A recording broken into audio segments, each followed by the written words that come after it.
Okay, so just a minute, people are coming in.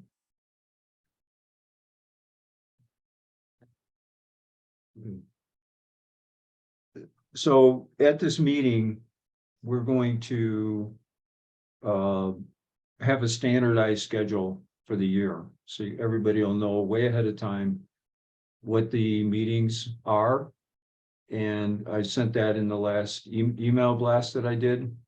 If you're not on, if you didn't get an email from me, that means you're not on my list. So if you, again, you want to use that email in the chat, send me your name and tell me, put me on the list, and then you'll get an update on what's happening with this meeting on a regular basis.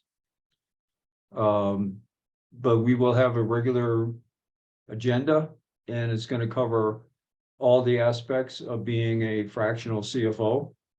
Some of you guys will already know some of the stuff. Some of you won't. Some of you are interested in some of it. So what we're going to do is we're going to do it. The idea is to keep it going. So this is the second year I'm doing this now. And the idea is to keep the same agenda every year. Of course, every meeting will be different anyway, even though it's the same piece of the agenda. You know, some of it's on how you price your quoting, how you work with multiple companies at the same time, how you do networking, which is what this one is all about. You know, so different aspects of it, of the business.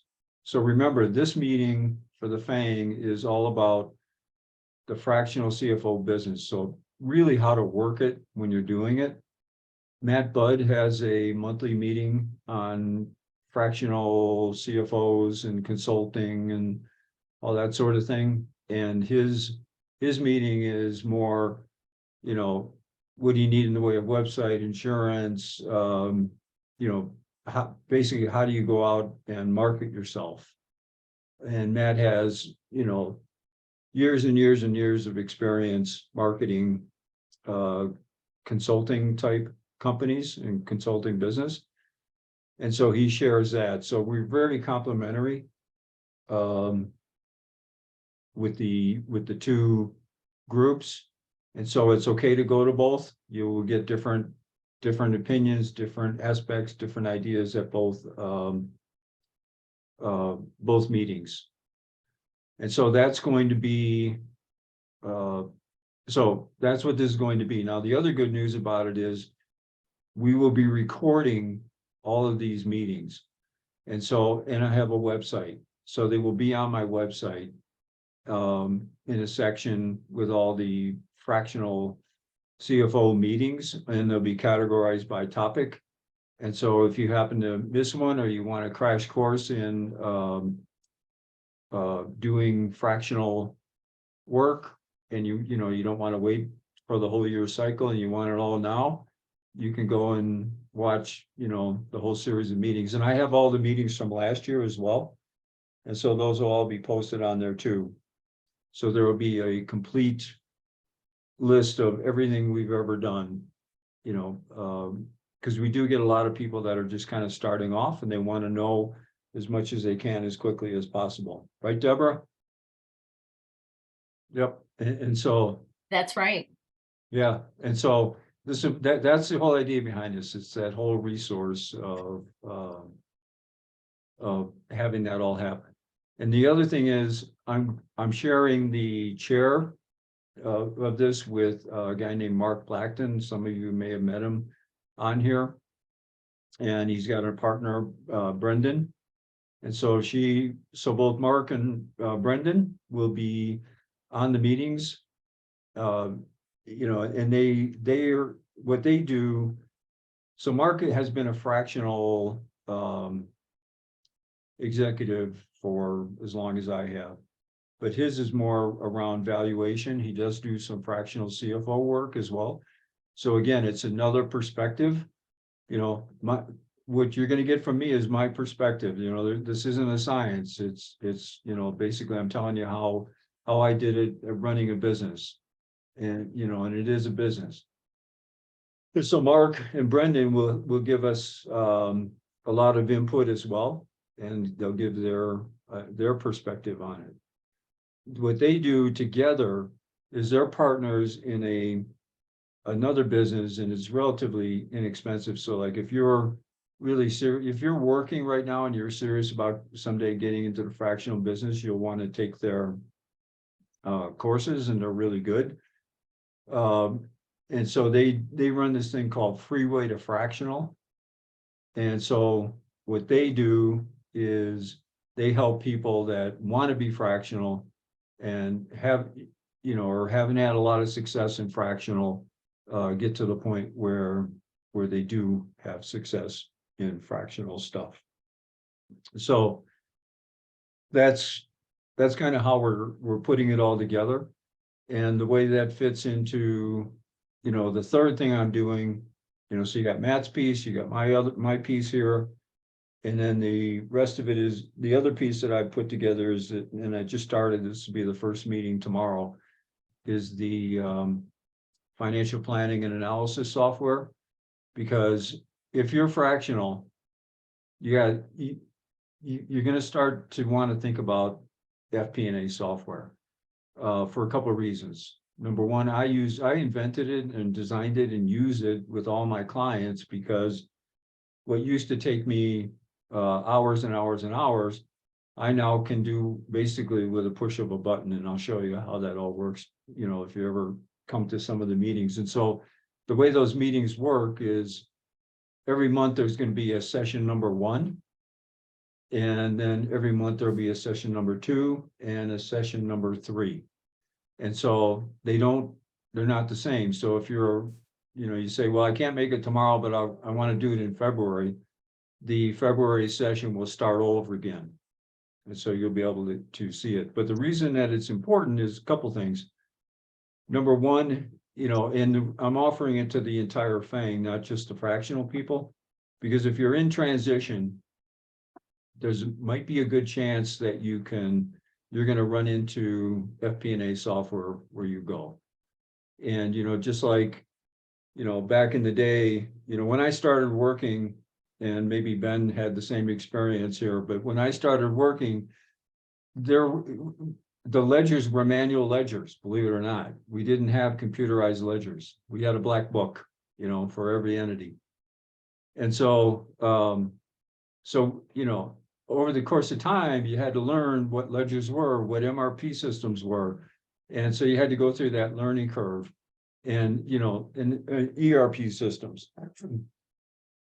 And so now the next wave really are FP&A systems.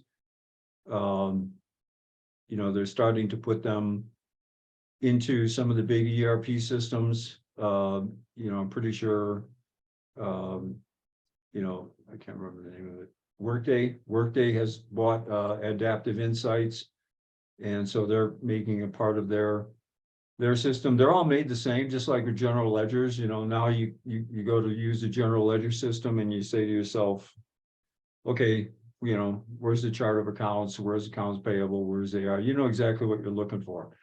And so we all have to go through that same learning curve. And so that's the idea behind it. But it's also kind of impressive when I go to my clients and I get a new client and I say to them, you have to buy my software. It's for FP&A software. It's going to help us with forecasting and budgeting.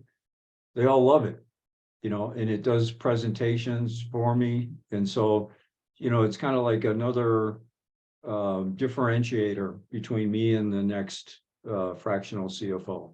So anyway, so that's why it's important. And whether there's another guy that has come to this meeting, I haven't seen him for a while, but he uses one of the FP&A systems called Giraffe, and he does the exact same thing I do. He tells his people, I need you to buy this, and here's why, and here's why it makes me special, and what we're going to do for you, and what we're going to do to make you special.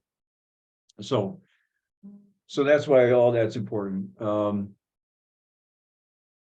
So I will be able to, so we don't have it up yet. Literally, I have a website up, but all the past recordings they're not on that website.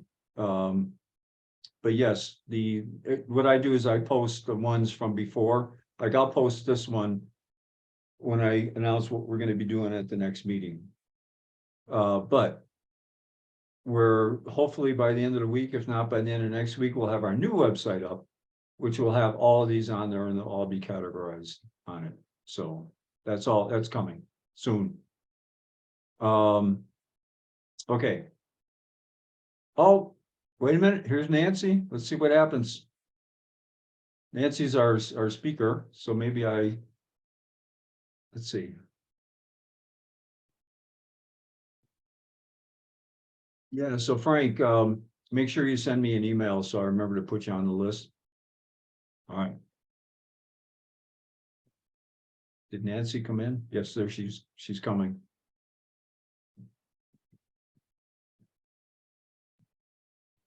Where'd she go? There she is. Nancy, take yourself off mute.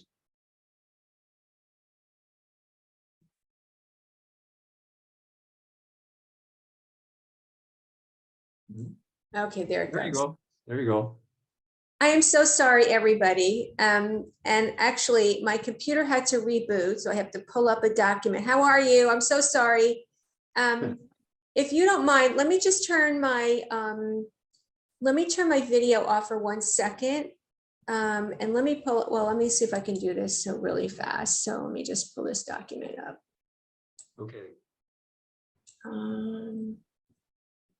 All right. So while you're doing that, Nancy, let me just talk to them about you a little bit. Okay, great. So I met Nancy. She pinged me on LinkedIn and told me, you know, I have this cool networking group for fractional people. So I'm going to give it to you in my words. She'll give it to you in her words in a minute. But and so I checked it out and I was totally blown away. It was so good. It was something like I've never seen anything like it. You know, I've referred to it in our monthly letter that I send out, but so here's what happened. I got in, there was like, I forgot what there's like 70 to 80 people at this meeting. And I'm like, oh, this is interesting. I've never quite seen one like this before. I mean, it was like pages, you know how, page for you. And so then she did a little housekeeping in the beginning, and then she split us up into groups. And generally there were two, just you and somebody else. Every once in a while I had a third person in there. And so we did like 4 breakout sessions. And so I got in this group, it wasn't just fractional CFOs, it was salespeople and marketing people and IT people. All people that would be really great collaborators, you know, and help you build your organization. And so I got to know 4 of them extremely well. And so, you know, I picked up 4 new contacts / friends in a very short period of time. It was very efficient. Now I haven't made it back to, so that was like in November. I didn't make it to the December, and you know, but I will be going back, and I know a couple other people from here have gone, and they were, you know, equally impressed. And so I'm going to turn it over to Nancy, and she's going to tell you how it's really done and how she makes it all work. So. Well, first of all, everybody, thank you for your patience, and thank you for inviting me today. Thank you, Jeffrey, so much. And I didn't know that you met 4 really solid people that you're interacting with. See how you never know? Not everybody tells you everything. So sometimes I find out, you know, by accident. So just to give you a little background, I'm a former corporate executive who turned business owner over 23 years ago. And I became a business advisor and strategist, working with, in the beginning, I did a lot of corporate training in companies, pretty big ones, you know, on management, leadership, and all team building, all that stuff.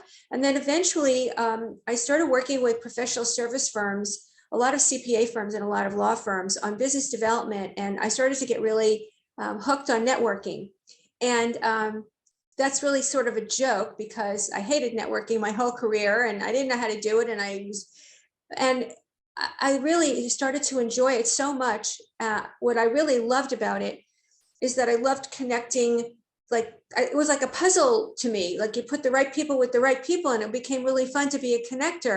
And so I started hosting networking events way back in.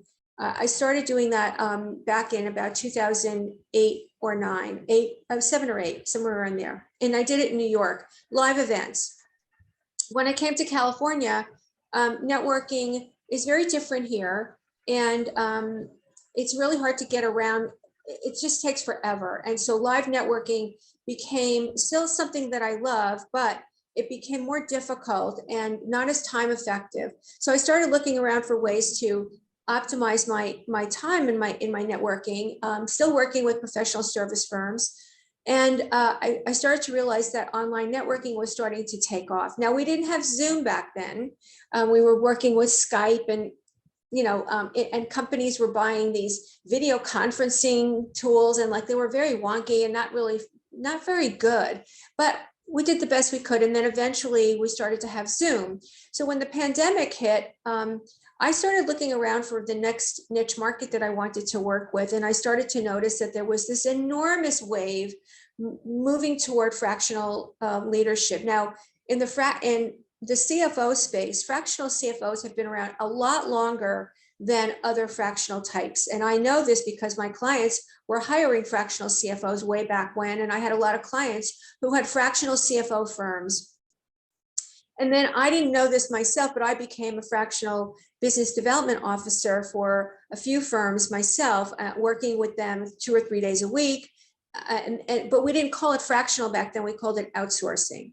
So after the pandemic, I started to really think about, started to do my research and started to look around and notice that there were a lot of fractional executives who were now leaping from their corporate lives into basically becoming business owners for the first time, solo business owners, and really distinct from consultants in that you're working with clients as if you're part of their company, as if you're part of their firm, and being part of their world and serving them and helping them to become more successful businesses. And when I noticed that, I said, it's very often that we have the greatest services in the world, but how do we present ourselves? And there's like, let's see, 20, 30, 25 of you here today around, and all of you are wonderful CFOs. How do you distinguish yourself? How do you do that? I'm one of a million zillion coaches out there. How do I distinguish myself? It's really, it's a challenge, right? So to me, networking became a very important avenue to build my unique value proposition, my personal brand, who I was going to attract into my business. And the same thing for the fractional executives that I was now coaching, because many of them are fractional sales executives, fractional CFOs, fractional chief operating officers, fractional CMOs. There's a million of all of us, right? How do we do this? So I began to realize that very often when you have a skill set that is, when you're serving within a company, you're able to do certain things really easily. But when you start to do it for yourself, now you have to build your own market, your own marketing, your own personal brand, your own identity. And that became an avenue that I thought, fractional leaders really need to learn this. So with that being said, I decided to take and I'm going to share my screen. Are you going to give me, Jeffrey, are you going to give me an option to share my screen? You should be. Okay, good. Here we go. I'm going to share my screen, which is a dangerous thing these days because there's a lot on there. Okay, so yeah, really scary, believe me. We're going to start. All right, so I want to talk today. I forgot to tell you, this is a really interesting thing. You can see the book behind me. I got so hopped up on networking that I decided to write a book about it. Now, we don't need another book about networking. The only reason I wrote the book, because it's a lot of work to write a book, is because people were going to networking events and not meeting the right people. Just out of curiosity, how many of you have ever attended a networking event, live or online, and not met the right people and felt like it was a waste of time? Anybody? Sure. Yeah, right? Okay, so I said, well, here's what's missing. We don't know how to meet the right people because we're not being very strategic about this. So I decided to write the book about how to meet the right people. And now this today is all about how to meet the right people online. it is the same but different. So the first thing I want to share with you is the online experience versus in person. Which is better? Well, in the olden days, I would have said, oh, in person is absolutely better. But now it's different because we really can reach so many people. Like, I never would have met you if we didn't have a Zoom experience where we could get an entire room full of people together at the same time. And if I wanted to have a conversation with Frank or Scott or Ben, I could do that. Like, we would go into a breakout room, or we would be able to have, we would see each other. So there's an experience that we have now that we didn't have 5 or 10 years ago. So today I want to share with you how to find your ideal clients, where to find them, how to reach them, and how to invite them without any sleaze. Now, I know we're a little limited on time, so if I scoot through this a little bit faster than usual, I hope you'll forgive me, but I want to cover some key points with you today. And I want to share with you how to cultivate a relationship with the right people and how to use your networking to convert these new connections into prospects, and how to convert the prospects into even clients, which brings the cloud to the ground, right? You're bringing, basically all we're doing is we're taking whatever is in the satellite up there and we're bringing it to real life. And then how to make your networking college your raving fans and your referrers, because we all love to get referrals. And how you can become a thought leader, which, it's a term that we're hearing a lot about today, but what does it really mean, and how does it really impact your business? And then how to put all of this into action. Okay, so when it comes to lead generation, and by the way, I'm going to take questions at the end, so bear with me. I'm going to go through the content, and if you don't mind, and just, you can put them in the chat and save them, and then I'll get them to them at the end. So when it comes to generating leads, of course, if we have a referral source, it's now an inbound lead, right? And the same thing holds true for our networking. If we do the networking the right way, we're going to be attracting people to us. There's no need to push or pull anybody, because we're going to be drawing them toward us, versus the outbound method, which is where we send these cold messages to people. How many of you have gotten cold messages on LinkedIn? Pitches, right?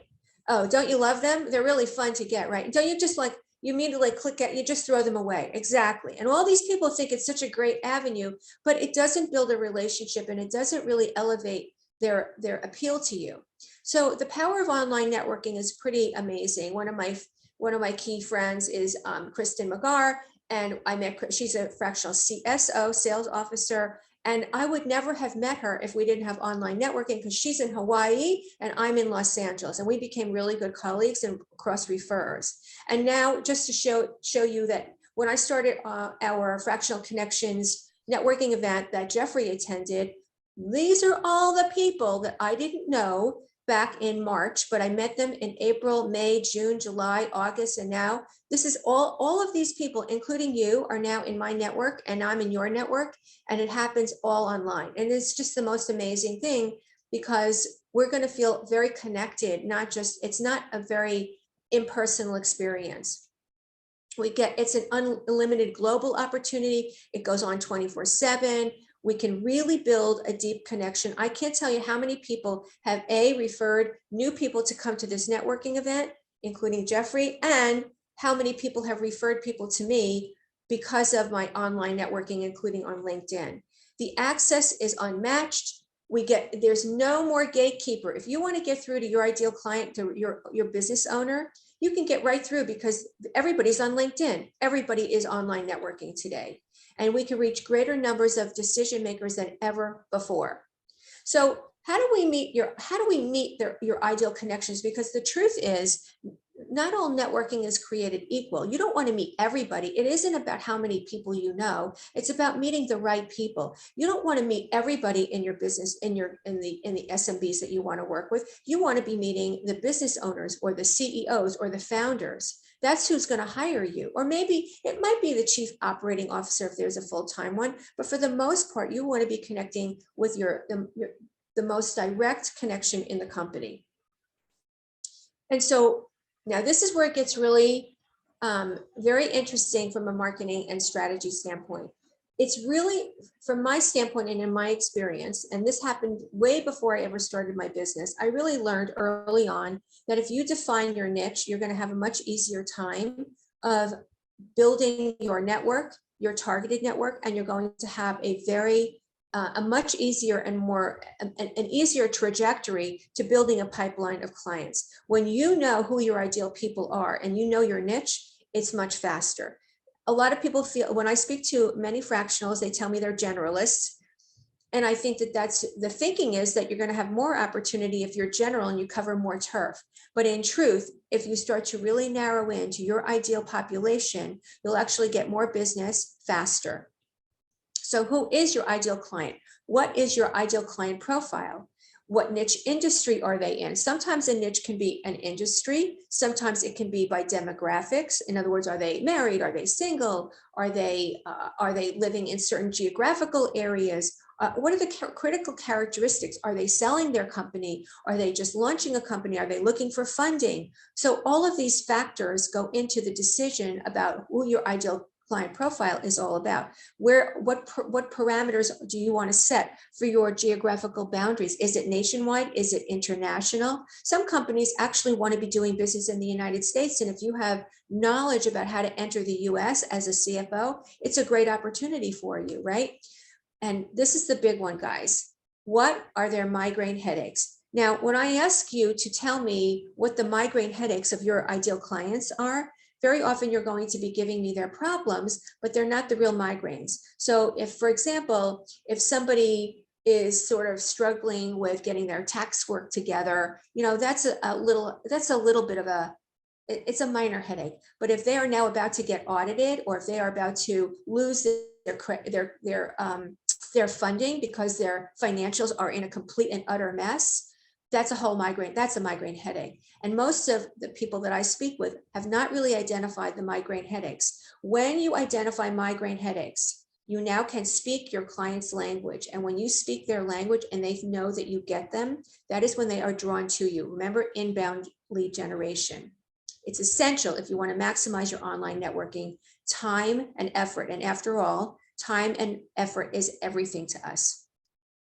Now, in the fractional world, we're very, very fortunate because you have a tremendous cross-marketing advantage. If you're a fractional CFO, all these other fractionals are your friends. They're not your competitors. If there's a fractional COO or CTO or a sales officer or an HR person, they're your friends and they're your potential cross-marketing partners. So if they're working with the same demographics, in the same geographical area, if they're in the same industry or niche market, great, you get to cross-market with them. So building your team of people, your network with fractional executives outside of the CFO area is a great idea. And by the way, even if you're a CFO, you can still cross-market if you're working in different industries. So there are industries that are cropping up these days and are in growth mode. Cannabis, CPG, manufacturing is growing now, tech and SaaS, and of course, professional services. These are all, if you start to really look at the different fields that are growing, you could start to cross-market with greater strategy. And then there's what I call the magic referral circle, which I absolutely love. So I spoke to a number of different professionals and business owners who built their entire businesses by creating what I call the magic referral circle. And that is, if you're a business owner and you are having a big migraine headache, one of the first people that you're going to be calling is your accountant or your insurance person. If you've got big toys, expensive toys like boats and houses and things like that, and you got to deal with them, you're going to be talking to your insurance people, your business lawyer, your financial advisor, the business banker. Business banker could be your funding source. And of course, your peer group. So your peer group could be and not BNI, not little, not the smaller networking groups, but I'm talking about the business peer groups that are dealing with the SMB owners that you want to be working with. People, the organizations like EO and Vistage and YPO and WPO, all of these are the top line peer groups that business owners that are the right size for you are actually hanging out in. So all of these are the magic referral circle. And very often SMBs form this magic circle and they talk to these people all the time. So they can be an avenue for you too. Okay, so how do we find out where your ideal clients are swimming? You got to fish where they are, because if you're not fishing where they are, you're out there, but you're not talking to the right people. And so just joining a networking group or hanging out at a networking event, and even if you're hanging out in a networking event that feels familiar to you, doesn't mean that you're in the right place. So you want to be going. So if your business owners are on LinkedIn, or if let's say they're in a lifestyle business and they're on Instagram or on TikTok, that's where you need to be. You need to be hanging out where your clients are swimming. So even if you don't like TikTok or you don't like Instagram, if your clients are there, you have to learn about that and figure out how to interact with them there. That's what they are. But for most of us on this call today, most of us are all on LinkedIn, and almost everybody in the business arena does have a LinkedIn profile. So it's a good bet to have at least a presence and an activity level on LinkedIn. That's a pretty good bet. But your clients or your potential clients are hanging out, as I said, peer groups and the right networking arenas, and also in trade associations. Now, check this out. Wherever they are, the cool thing is it all tracks back to LinkedIn, because everybody has a LinkedIn profile, and most everybody has a LinkedIn business page. And you can interact with them professionally on LinkedIn. So that's a fundamental, pivotal place for you. And all the others are really, you want to be fishing where your clients are swimming. All of these folks can be found on LinkedIn. Now, in the olden days, I didn't have a paid account on LinkedIn.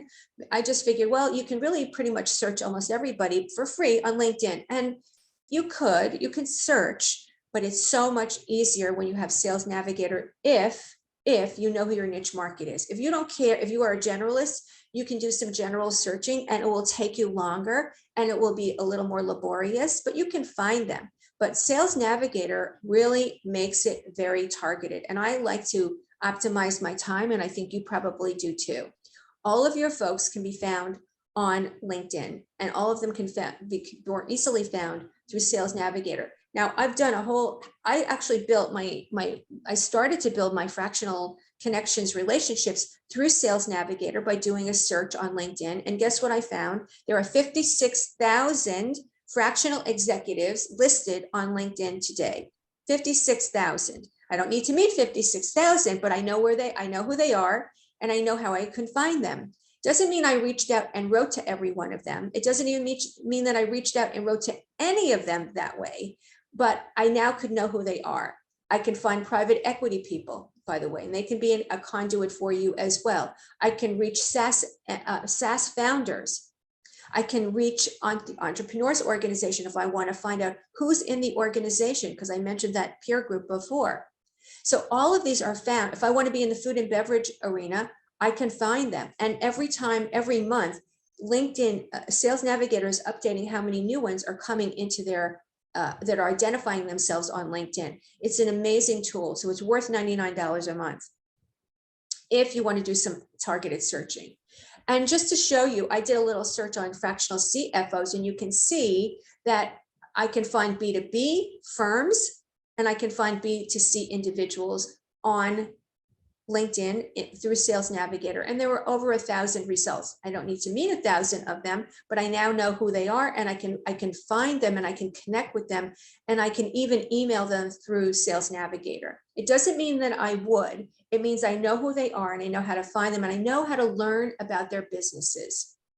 So when you dig a little deeper on Sales Navigator, now I know if Ben Goldberg is posting, I know that if I have searched Ben out on Sales Navigator, I'm good, and he comes up in a search, I'm going to know when Ben posts. I'm going to know when Jeffrey posts. I'm going to know when John posts, and I can start to interact with you first. It's really very powerful.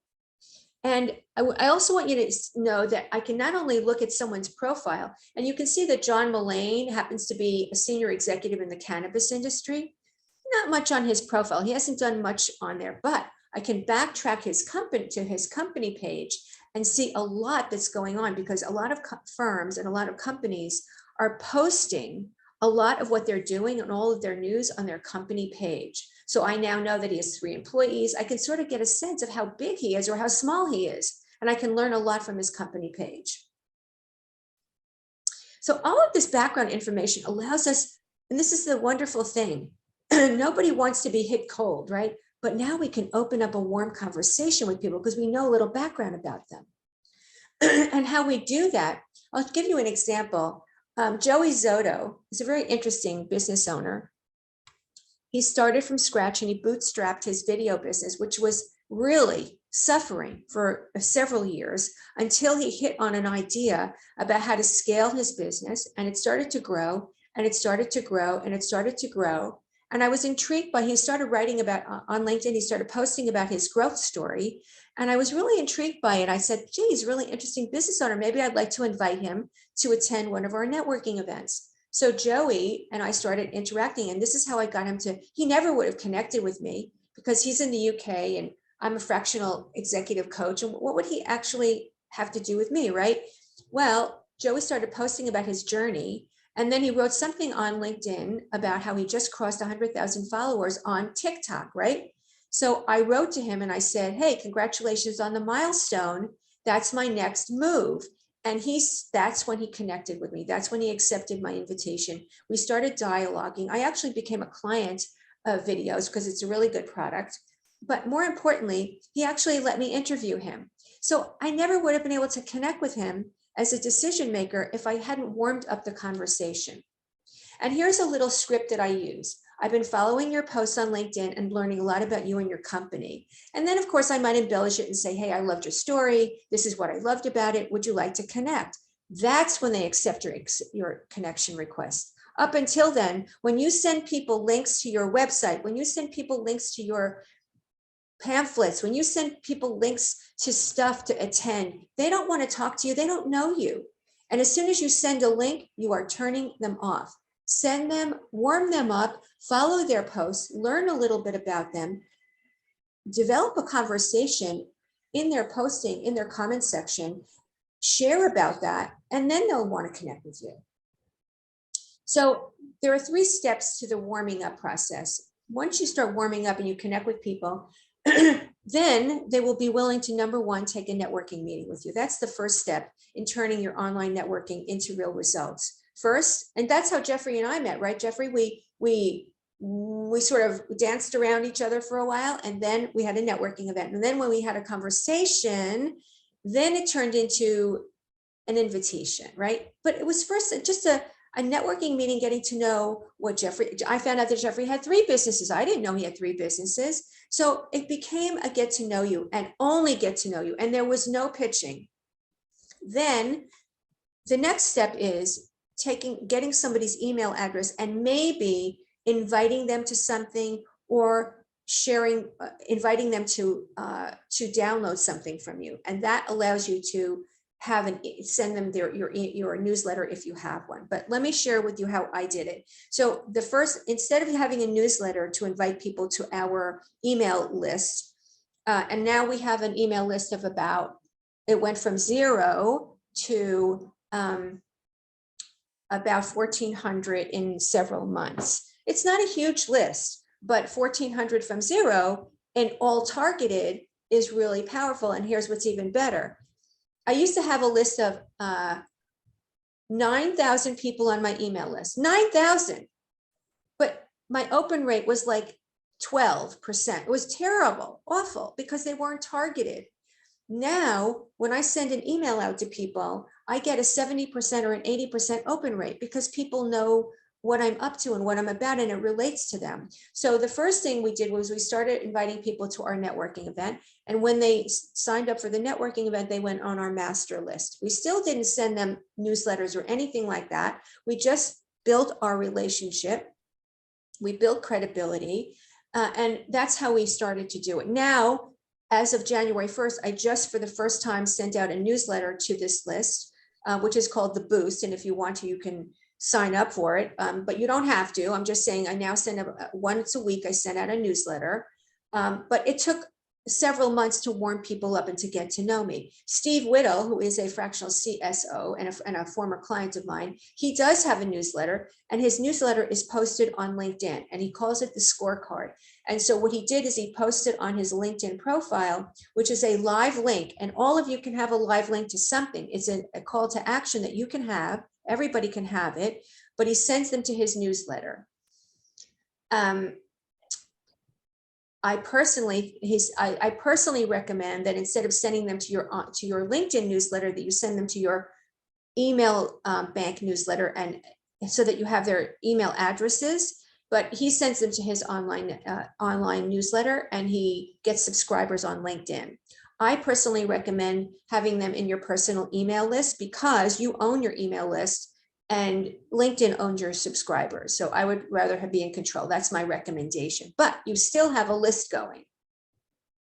The third step is booking a qualified discovery call. When people start to get, well, here's what happened, was really fascinating. As I started to network online with fractional executives starting in April, within 60 days of constant, continual, consistent messaging and posting, identifying the migraine headaches of the ideal population, people started reaching out to me saying, I'd like to have a meeting with you. Now people are it was inbound for the first time, right? First, I didn't reach out to anybody to ask them for networking. I just posted and I just kept putting the message out. And then eventually 60 days later, people started coming to me. And now it's at least 65-35 where they're reaching out to me, 35, I reach out to them. It's still great, but it's all targeted. And that's the key. When you're targeted, it goes much faster.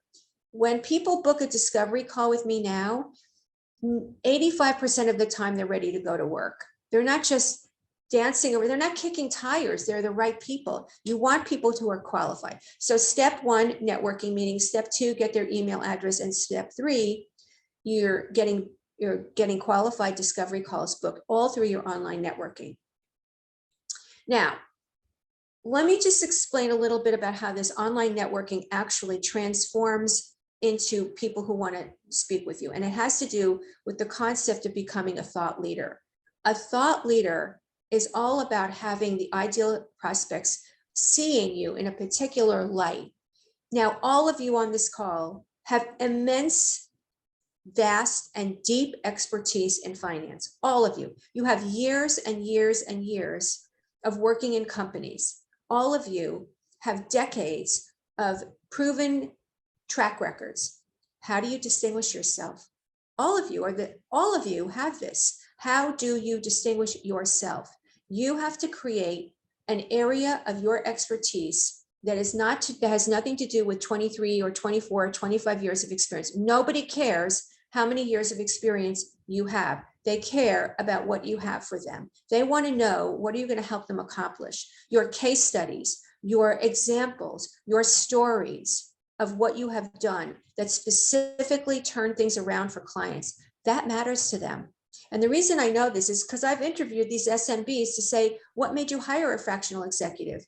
And you can actually see, I've done a lot of posting about this. I've interviewed many, many of them. I ask them, what makes you take action? And they tell me, I want to know what people have done in the past. What I want to see how that would relate to my business. So they want to see themselves in what you're all about. And thought leadership matters. It's not just a concept. Thought leadership is beyond your years of experience. They want to know, what's your vision? What unique solutions do you have for them? And why will it relate to them and helping them in their business? So what does it take to become a sought after thought leader? And this is where a lot of people go off track. They're too long-winded. They're not. You got to be really succinct. You have to have a unique point of view, and you have to generate your own way of communicating. Now, the way I communicate online these days is not the way that I communicated 10 years ago, because our attention span is no longer the same. People read in sound bites. They're skimming. They're not reading. So I had to change the way I write and the way I communicate. And so it's very likely you will too. These long text-heavy posts won't cut it anymore. You need to really you have to have a unique way of communicating. You need to demonstrate your know-how, but more importantly, you have to demonstrate that you know there are 10 migraine headaches. You've got to get that you know what they're all about and what they're dealing with in their world, not in your world, in their world, and show that you've got unique solutions for them. Demonstrate your insight instead of pitching and selling. There's no need to convince. The convincing will not work. It actually turns people away. And you have to be out there consistently and frequently. And a lot of us don't want to spend the time and effort to develop this. But I will tell you, it's a lot more effective, and it feels a whole lot nicer to have 75 or 80% of the people wanting to read what I write than 12%. And they will care about what you have to say. Just a lot nicer, right? So how do you build your thought leadership? Post your unique solutions to your niche. Compare different points of view. Do a comparison. List best practices tips, and do this from the framework of your SMB leader, not from your framework. Share case studies. Believe me, folks, if you don't have good case studies, the before, the pain, the what you suggested, your unique solutions, and the after, you're missing an opportunity. Write a short ebook or a book or a short or just a book. And you don't have to, it doesn't take any more than 10 or 12 pages. That's all you need today. Just write something that's very succinct with really unique solutions, and people will read it. And it will be downloadable for them. You're writing it anyway. You're probably writing a lot of white papers, and you just turn it into a very easy ebook, and it gives you credibility. Now, here's a really key one. You've got to make your LinkedIn profile align with your niche and your services. I looked at a lot of your profiles. They all look the same. They all look the same. It's really hard to say, why am I going to recommend John? Why am I going to go to Jeffrey's page and choose him? You have to have something distinct on your LinkedIn profile. You're missing an opportunity with your banner, with your headlines. You're not defining any industries that you work with. You're being generalist, and it all gets blended in, and it's one giant happy, just a big, a giant mass of people. It's hard for people to get this. So what they depend on are their peer group recommendations, and that's not enough. It's great when all the referrals come in, but what happens when they stop? So look at the difference between this LinkedIn profile, do this and not this. Look at Justin Welsh, who is a master of LinkedIn.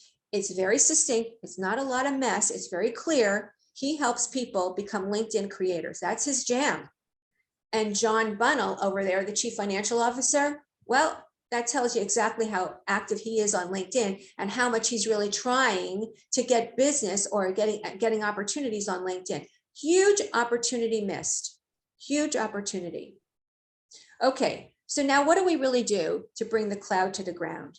You really have to think about that. It's basically networking that's the same as if we were going to a live event, only you're doing it digitally. You have to build rapport virtually and transform it into in real life experience. And I really want to say this. I hope if you take anything away from today, you do not have to convince anybody of anything, and you don't have to sell. If you share the right examples, if you share your stories, if you share your vision and your thought leadership, and you do it consistently, and you focus on a niche market, you'll never have to do that again. And all you have to do is this 1 4-word question has helped everything for me. All you have to do to be invited is invite people. Would you like to? Would you like to have a networking event? Would you like to connect? Would you like to attend a meeting I'm going to? I thought about you. Would you like an introduction to somebody? Would you like to set up a discovery call? All of the would you like lets people feel invited, and they can say no or not even answer you at all, but they will not feel pushed, and they will not feel sold to. And most of us hate the idea of being sold to. So I'm going to give you, I'm going to send you this in the interest of time. I have 8 different ways that you can be a giver when you don't have a referral for people. And I'm going to give you this slide so you can take it away and use it as a tool for yourself. You don't have to have referrals all the time for people. Just to summarize, what you want to do is convert your virtual networking into new business by identifying the right people, inviting them to something, whether it be an event, whether it be a networking opportunity. Just extend an invitation, then you connect with them. Then you need to wait to connect. You nurture the relationship, build the rapport, and that's when you're going to start to get the discovery calls, and the invitations will start to turn into those discovery calls. And that's when your ideal clients will start to, then they have an opportunity to make a decision. They either will go forward or they won't, but they'll be coming to you. Now I have a few tools for you. Let me just go back 1 second. I've got a swipe file for you, which I will share with you, which you can use some of my scripts. And I've found a great new tool that I absolutely love. And if you want the link to it, I will send it to you. If you want to really make your LinkedIn posting very, very effective, this is both a writing tool and it's an engagement acceleration tool. And I do all of my posting through this Taplio app now, and it gives you all these really cool font opportunities, and it does bulletizing for you. It will help you write posts too. If it has an AI writing tool in there, it gives you great analytics. And what's also amazing is it has an auto DM opportunity, which means every time if you like or reply to any one of my LinkedIn posts, if you follow me or if you reply, it will automatically send a DM to people who've done that and say, thanks so much for interacting with my post. And now it warms up the conversation automatically. Very cool tool. And there's 7 days free, and then you can try it out and see if you like it. I loved it so much I bought it. Okay, so now we're sort of in a wrap-up mode. So guys, what's the number 1 takeaway that you got today? And what's the number 2 takeaway that you got today that you're going to implement? And I want you to think about that. I shared a lot of, I know I ran through this really, really fast with you in the interest of time, and I appreciate your tolerating that. Normally I would have not gone at New York pace. I would not have gone at New York pace. But today I want to have you think about what's the number 1 and number 2 thing that you're going to take away from today and implement right away. Okay, so with that, everybody, thank you. I'm ready to take any questions. Do I have the ability to see chat, Jeffrey, or do you manage that? You should be able to see it. Okay, let me check and see what I'm seeing here. So Deborah's asking if you can get the slides. I can give you some of the slides. Yes, I'm going to send you selected slides. The recording will be available soon. Let's see. Are there any other questions, anybody? Yeah. So Nancy, there is a tremendous amount of really good information in here, right? And so, we record these meetings, and like, we're almost going to need the recording to be able to study what you just ran us through, because it's really good, like my biggest takeaway is probably figuring out how to differentiate myself a little more on LinkedIn, and that can be done fairly quickly. So that's one that I got out of it. That is a key one. Yep. Yeah. Yeah. I probably look more like the guy on the right than the guy on the left, That's why you had me here today, right? Yeah. Listen, it's a work in progress. I get that.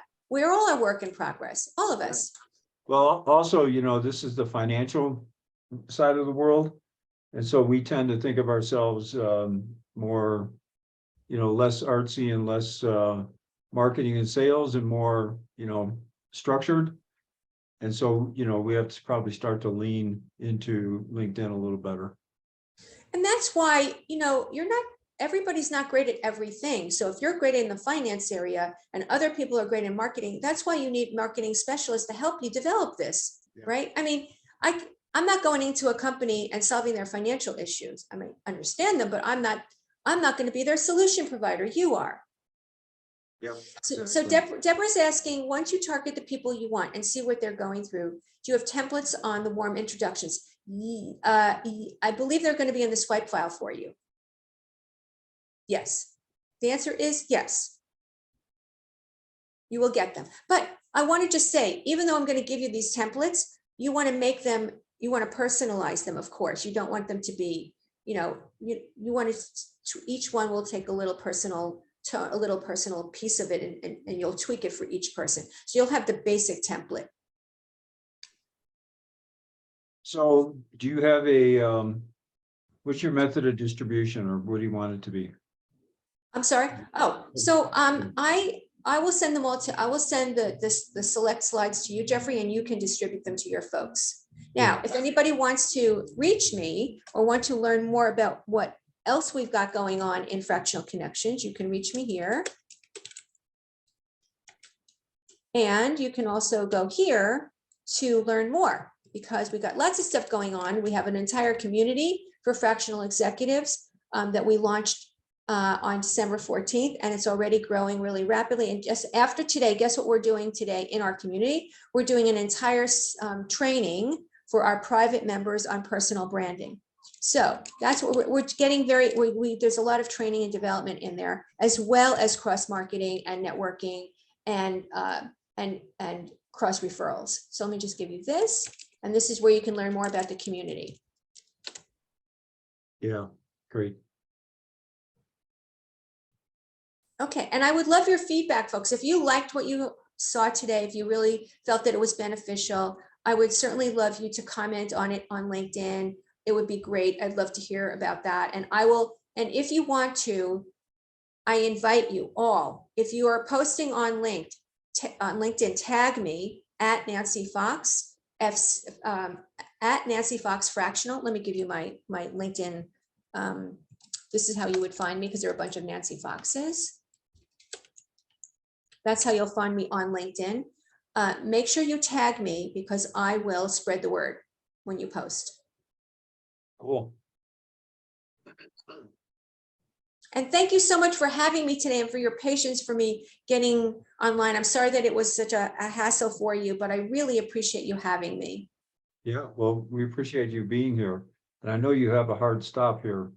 I do, but I'm so grateful that you had me. And by the way, one other thing, please connect with me. If we're not already connected, please connect with me, ring the bell, follow my posts, I'll follow yours. And that's how it begins to spread. All right, cool. My Yep. pleasure. My pleasure. Thank you. Thank you, everybody. Yeah. And thank you, Jeffrey, for having me. I really appreciate it. Yeah, well, you're welcome back anytime. So thank you. Oh, good. I like open invitation. Very cool. Yeah, all right. Thank you, everybody. Okay, bye, Nancy. So when you sign off, does that take your thing down? I don't know how to end. How do I, let's just see here. Stopping my show. Oh, I'm going to leave. I'm going to leave. There we go. Okay. Did she go? Yes, she did. All right. So, like, you know, she put a lot into a small space there. There's tons of really good stuff in, you know, if you pick up even one or two of her little tips, they're very, very good. So definitely link in with her.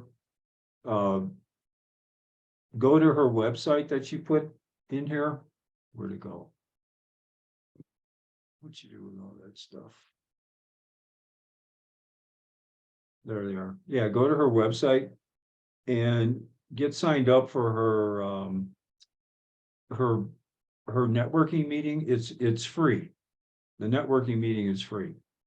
And so when you go, you know, like I said, each time you go, you'll pick up, you know, four to five collaborators, and they'll be across the US, and they're extremely, you know, it was a very good class of people that were at this meeting.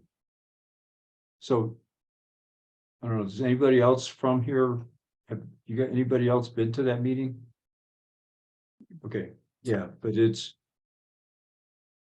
extremely worthwhile. I've never quite seen anything like it. You know, I go to networking meetings all the time, and it was, you know, and so I think there were like 80 people there when I was there the one time back in November, and she says now they're, you know, in the hundreds. They're, you know, like 100 plus at the meeting. So it's definitely worthwhile. I met so one of the guys I met was a sales, you know, fractional sales manager. He actually wrote a book.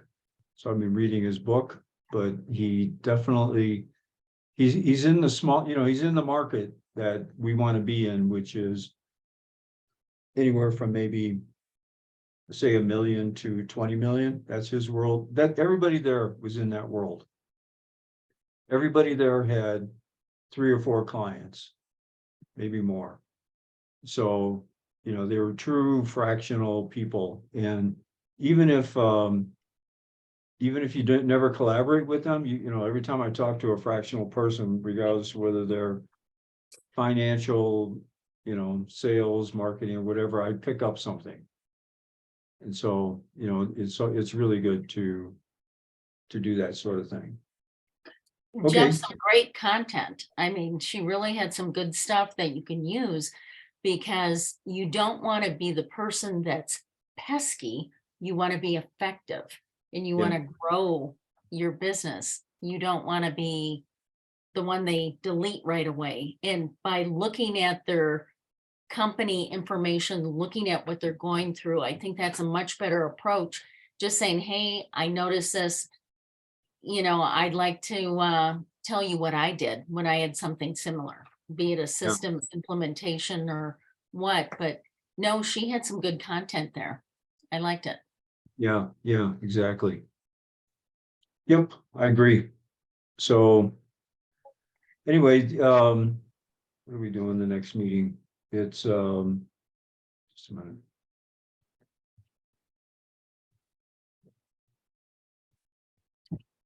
Does anybody here have like a network where they're getting other collaborators? Like she was saying, a marketing executive. I never even thought of that before, but it could Oh. really help. Well, it does help. I've been doing Okay. it my whole fractional career. And I could see where a good attorney would be a good collaborator. And Yeah, Yeah, I used to do that when we were doing in-person networking. You know, I'd Okay. meet a lot of people that they wouldn't need my service. I wouldn't need their service. But if I got to know them a little bit and I got to test their reputation, then if you refer them to somebody else who also doesn't need your service, you have made two friends who will now remember you. And when they need a fractional CFO, when they meet somebody who says, oh, I need a fractional CFO, they'll remember you. You'll be top of mind. yeah, no, it makes total sense. You can't do it alone, that's for sure. Yeah, and so the way I'll tell you how I approached it, you know. So I go into a company as a fractional CFO. Most of my early on companies were manufacturing companies. And so in a manufacturing company, you need all kinds of resources. And so what I wanted to have was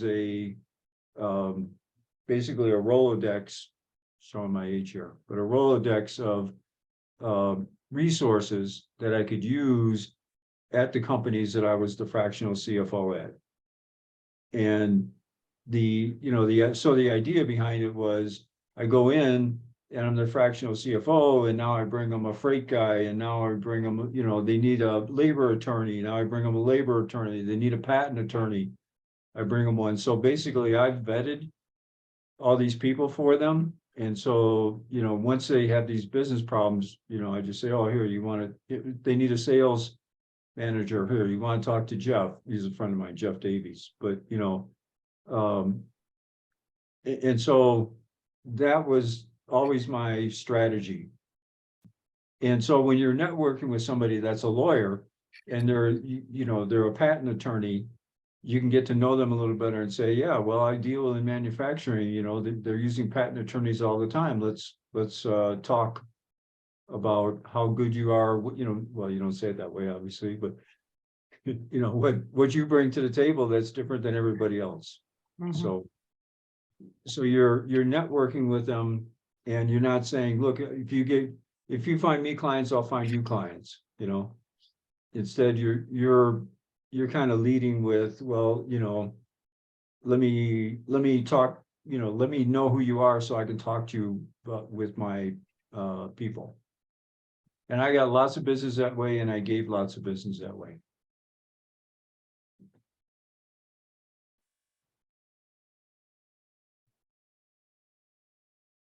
You need to build a community. You're absolutely right.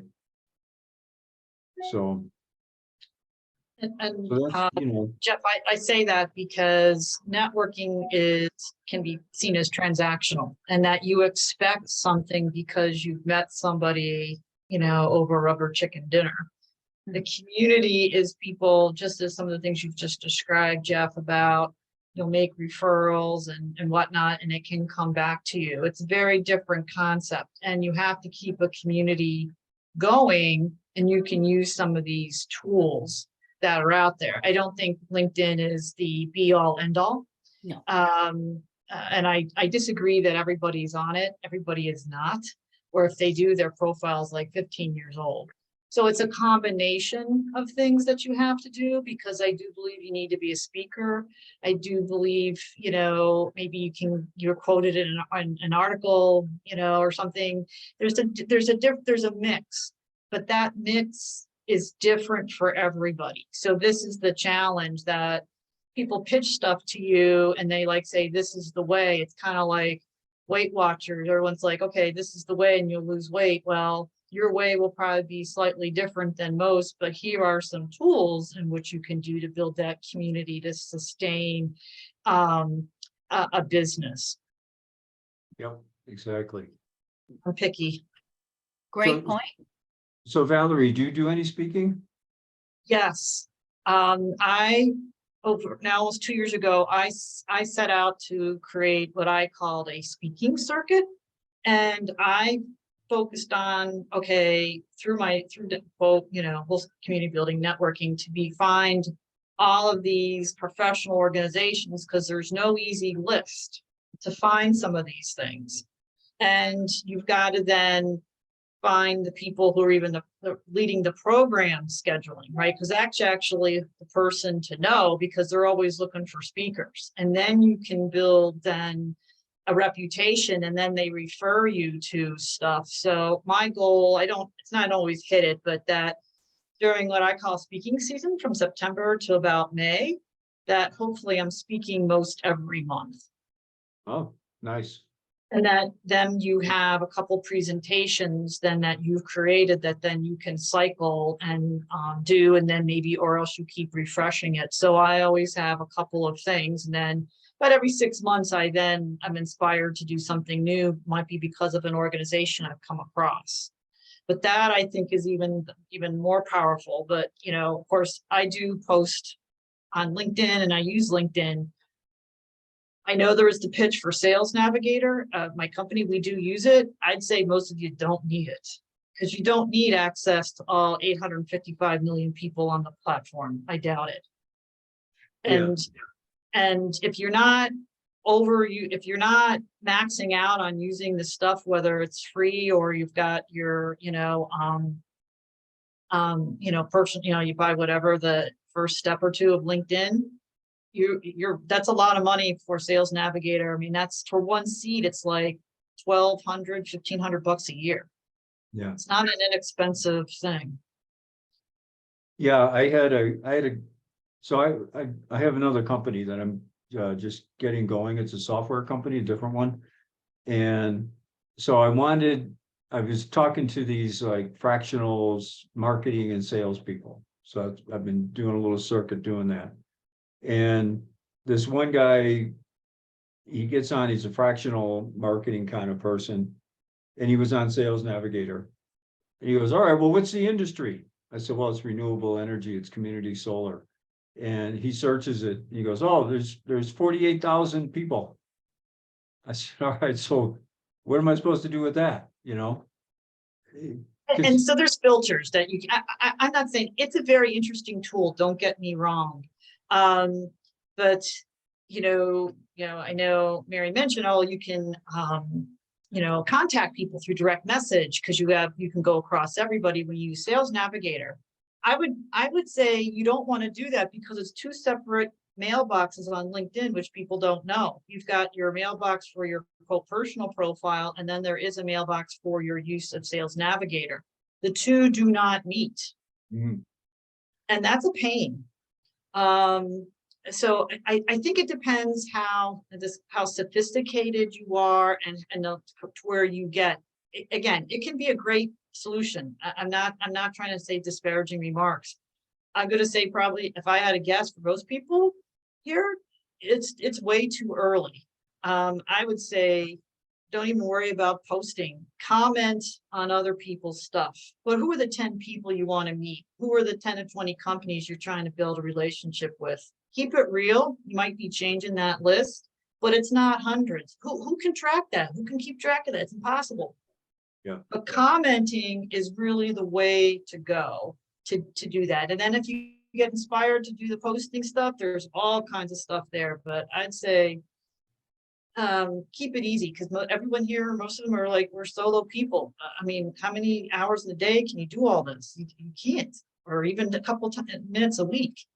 But Yeah. they're good things you can do if you think of a portfolio approach to do stuff. So there's no easy answers. There just isn't. Okay, I'm gonna sign off. And so, so next month it's, what is a fractional CFO and what do they do? And so you guys will get to help me round robin that, because everybody gets to tell me what they do and why it's different than what I do.